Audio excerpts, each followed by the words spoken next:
Alright, time to continue onward.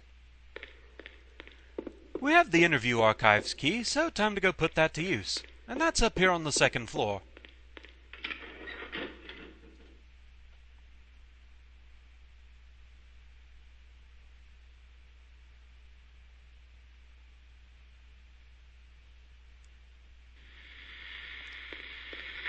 Ignoring you.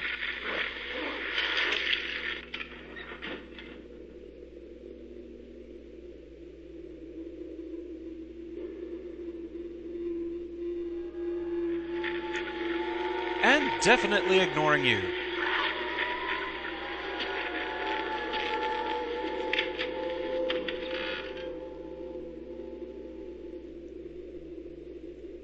Alright, let's see what we have in here. I had to do it. You had to? Please, help me understand. That's what you do with pets. That's what you do, isn't it? And he was a pest. Oh, he was a bad boy. Always has been. I tried to pretend he wasn't, but they were there to make sure I didn't forget.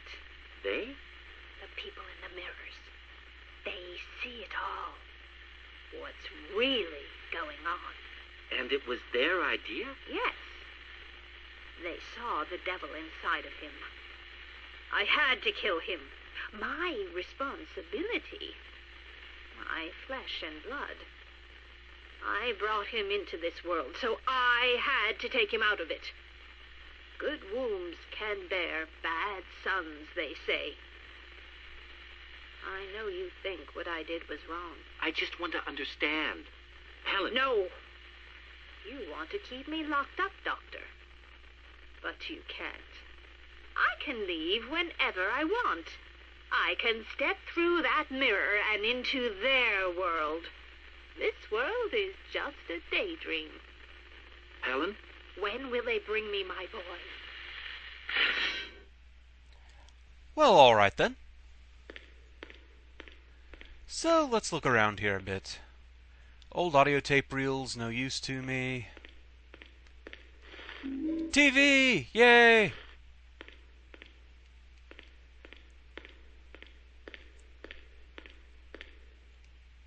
Not too interested in too much in this room.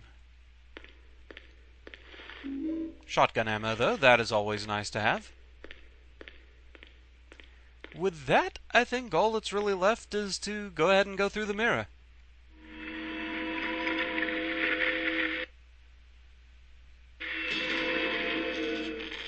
So let's see what we have on this side. Let's see, you're breaking your neck looking at something. Is it on the other side of the shelf? Yes, it is. We have a katana. Lovely. Limited use, unfortunately, of course, but you make do with what you have.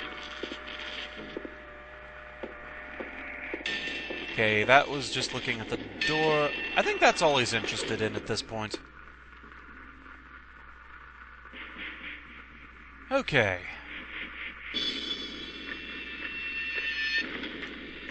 Broken. Broken. Oh, hi there. I think I wanted the area to the right over there, but may as well check all the other doors just in case. Ow! Hi there.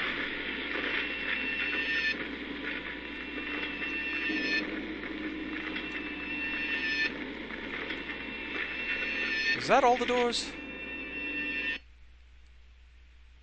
Yeah, everything except over there toward the west, and that's where I need to go anyway.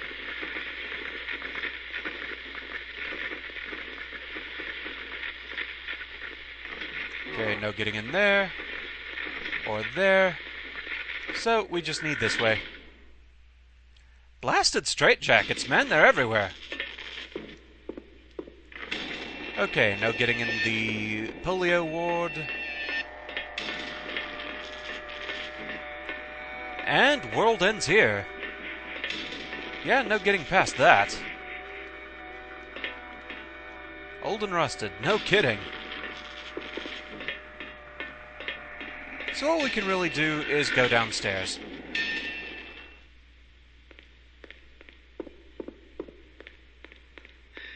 Yeah, as far as recording is concerned, it doesn't really help that I think Cedar Grove Sanitarium is overall the darkest part of the game.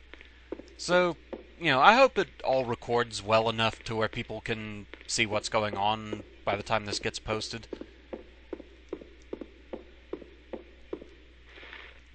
And we get a toolbox.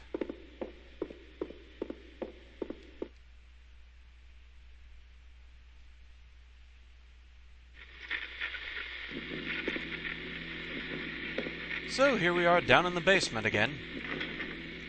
Okay, that is broken. I see that carrion.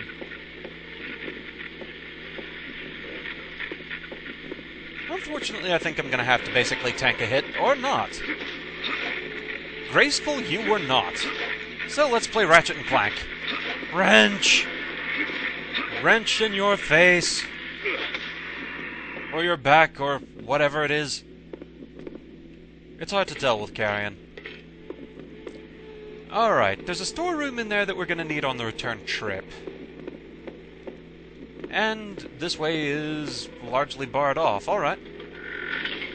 That simplifies things a good bit.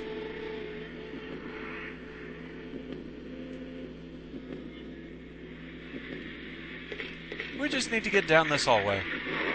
Hi there. Ow. Just for that.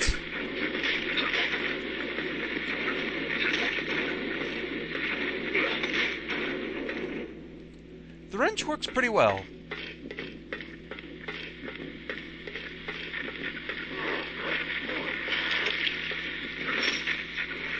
Oh, but now it's gone. Sadness.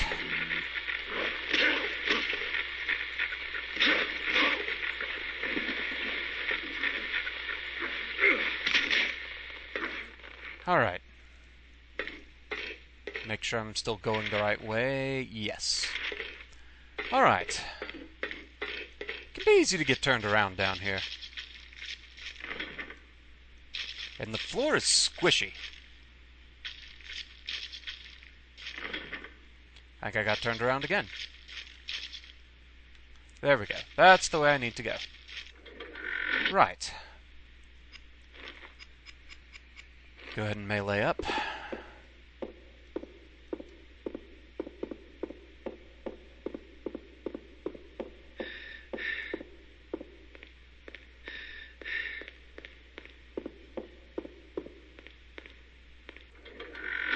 All right.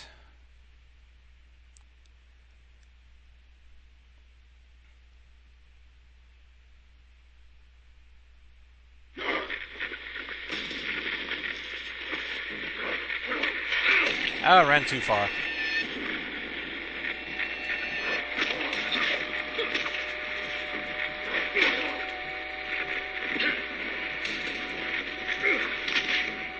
But at least we've got you out of the way. I can hear the heartbeats. I need to chug. Oh yeah, definitely. There we go. All better now.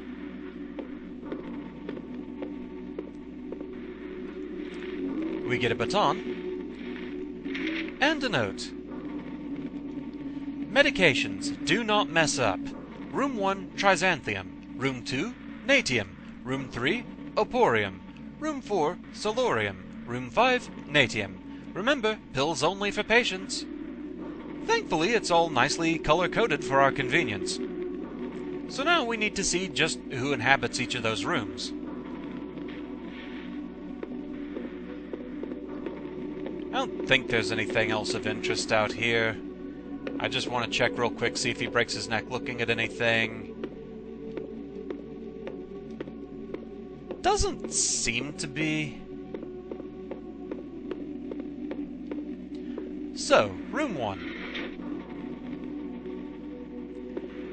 Basically, in each room, you need to get an idea of the patient that was residing there. We find a razor. Looks like someone had an accident here. The table is full of razor blades, blood, and bandages. So, what we seem to have here is somebody that they're not out to kill themselves because of the bandages. If they really wanted to end it, then they wouldn't bother patching themselves up after all. It more seems that we have somebody that goes for self-inflicted wounds. Maybe suffering depression or something. I'm not exactly sure how to classify it. But suffice it to say, self-inflicted wounds. Room 2. The door won't open. It looks warped by heat. The outside is scorched black. We can get into room 3, though.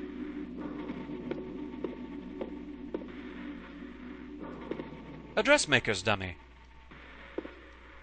Perfume bottles. The tops are off, so everything inside evaporated a long time ago.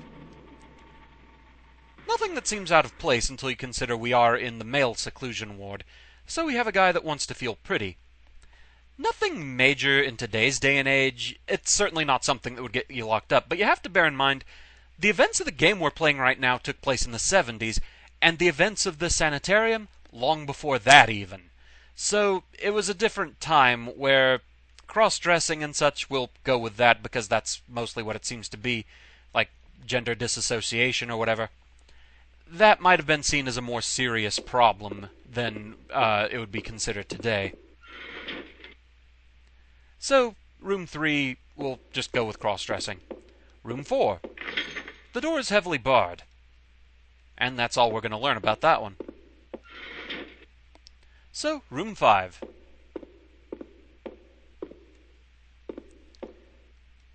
There are piles of uneaten food. Smells awful. A set of scales. Looks like they've seen a lot of use.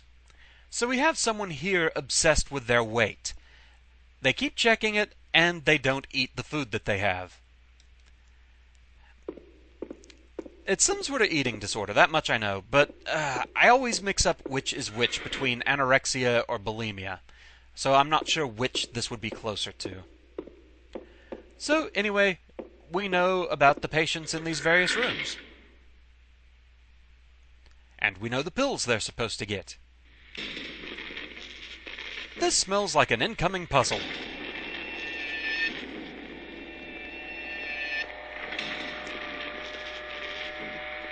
Just gonna go ahead and check the doors on the way down.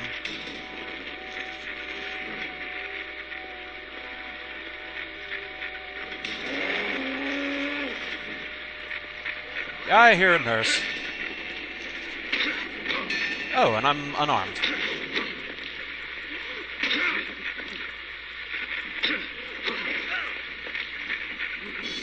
This is a bad position to be in. Let's see what we have.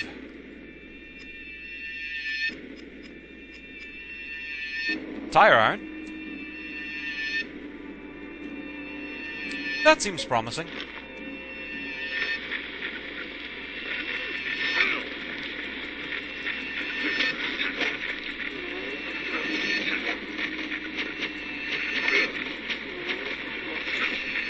Yeah, that worked pretty well.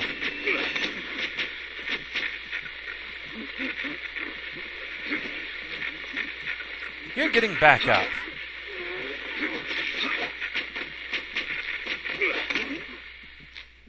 There we go.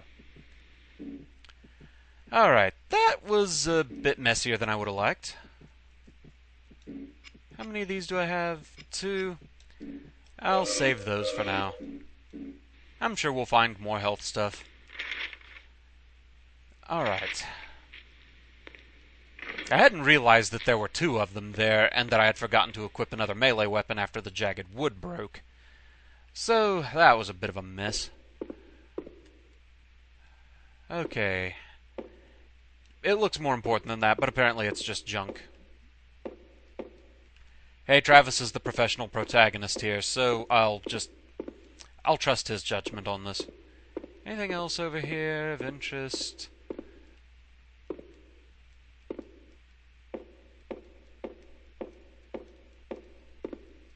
Doesn't seem to be. Alright, so let's deal with this. There's an ornate cabinet here with 5 miniature dolls screwed into its top. Take a look. We have our puzzle. These 5 dolls represent the various patients that were in the male seclusion ward, and we need to give them their pills. So, this one here, right in the center, seems to be thinner than all the others. This is the one with the eating disorder. And so, the prescription list showed him getting a blue pill, the Natium, I believe it was called. So, here you go. This one over here appears to be burned and charred. Well, we had one that appeared to be a pyromaniac. The door was basically welded shut from heat. So, you too get a blue pill. Over here on the right, we have one in a pretty little dress, despite having a mustache. This would be the cross-dresser, and he gets a yellow pill to match his pretty yellow dress. That leaves two holding blades. It's pretty easy, though, to figure out which is which. This one here, the fourth doll over, is flat out carrying a razor blade, which we saw in room 1, plus has some cut marks on the doll itself. This would be the one that was giving himself self-inflicted wounds. You get a red pill. I'd make a Matrix reference, but I don't remember which pill was which. And so, that leaves this one. Happily wielding bloody knives. This would be the one that was behind the barred door. Not really sure what you'd classify it as. Homicidal maniac? I'm not really sure.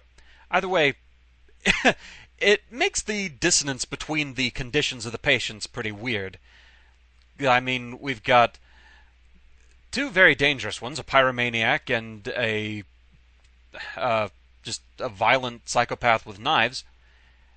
And we compare this to someone that just doesn't want to gain weight and somebody that likes wearing dresses. It's kind of like that TV tropes listing, murder, arson, jaywalking. Anyway, he gets a green pill. And, for our efforts, we get yet another key. Dr. Harris's key. This place is all about finding keys everywhere.